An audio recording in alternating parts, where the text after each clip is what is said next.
murdering. This is the state of the police in the United States of America. The dark night rises. The police have become the dark night, where they have forsaken protecting and serving the citizens of this country. And to their only focus is on trying to catch people committing crimes. Oh God, that's all they care about, is writing you a ticket. That's all they care about, is serving a warrant. That's all they care about, is that they can catch you in a crime. Who are those police dressed like that for anyway? And I'm almost done.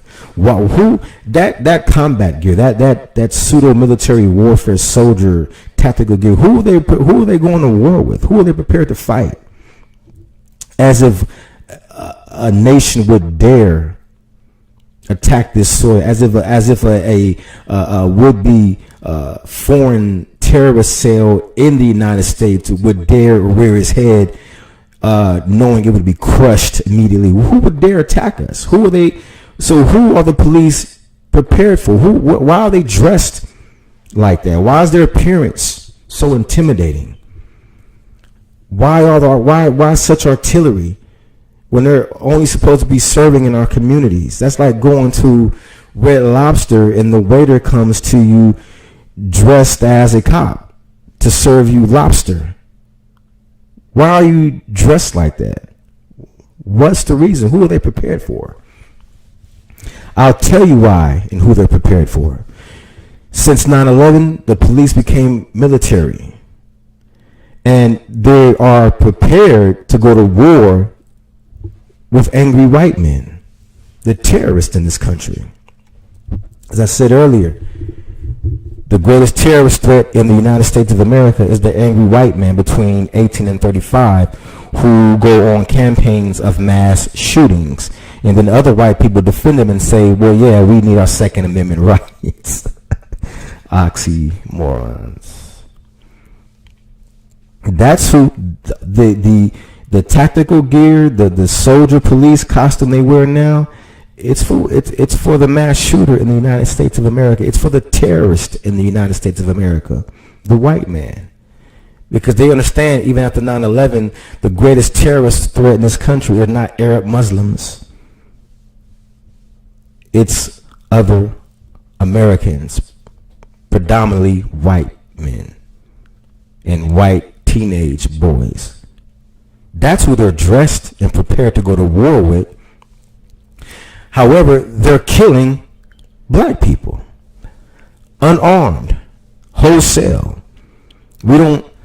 Again, it's an insult to tell us that what we see on TV is not what we're seeing. I don't see, is the media not showing this? I don't see unarmed white people being shot by the police. And definitely not at the rate that black people are. Why are they just shooting us? Asians are not being shot, unarmed. I keep hearing the mentioning of brown and Spanish people, but that's even very rare. It's black people. But they're dressed to go to war with white American terrorists who commit terrorist attacks on Americans. That's what the get-up is for. That's what the Dark Knight police costume is for. It's to go to war with the greatest threat to citizens in this country, the angry, disgruntled white man. The white man is angry. He's terrified. He's afraid. He's afraid that he's losing the grips, that his reign of terror is over in the United States of America. He's also afraid that if black people ever get into the position that they are in, that we are going to do to them what they are still doing to us. This is the greatest reservation.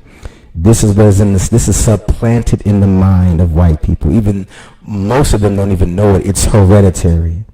It's been handed down from their forefathers and from their ancestors. Their greatest fear is, why won't they kill us? These were conversations during slavery. Why won't they just kill us? They're bigger than us. They're stronger.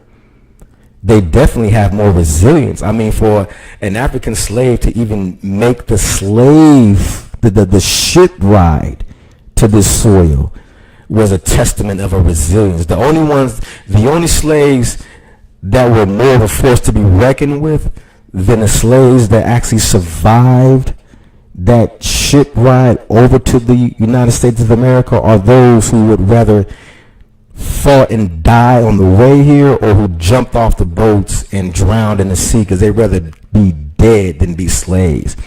Only those slaves were more of a force to be reckoned with than the slaves that actually survived those boat trips to this country.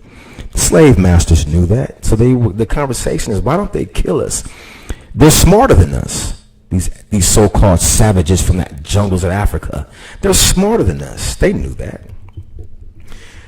85% of every invention in this country. That's why they came out with invented the patent for invention, so that when a slave would create something like Jack Daniel's whiskey, for example, which was actually created by a African slave.